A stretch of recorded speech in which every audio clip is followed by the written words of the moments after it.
Pria tampar bocah di halaman masjid di Palembang, emosi anaknya dipukul. Beredar di media sosial rekaman CCTV seorang pria dewasa menamparkan bocah laki-laki yang sedang duduk di halaman Masjid Al-Ikhlas Perumahan Komplek Multiwahana, Sako, Kecamatan Sako, Palembang.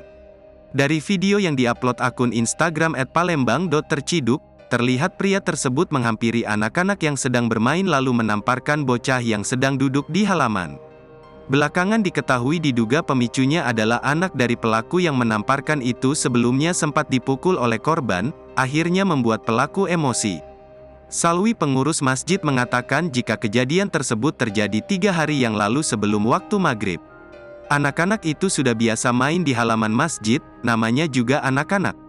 Usianya mungkin sekitar masih duduk di bangku kelas 1 SD. Mungkin orang tuanya terbawa emosi, ujar Salwi, Kamis tanggal 7 Desember tahun 2023.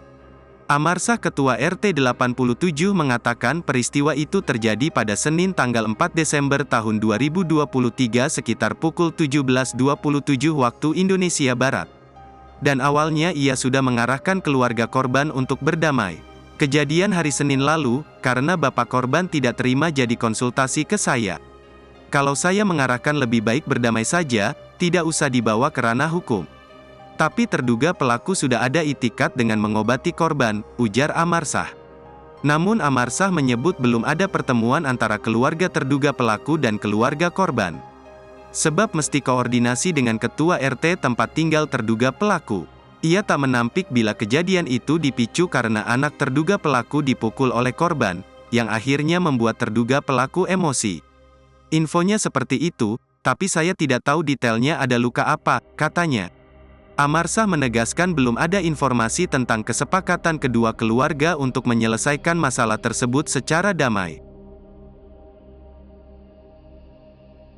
Download Tribun X sekarang, menghadirkan lokal menjadi Indonesia.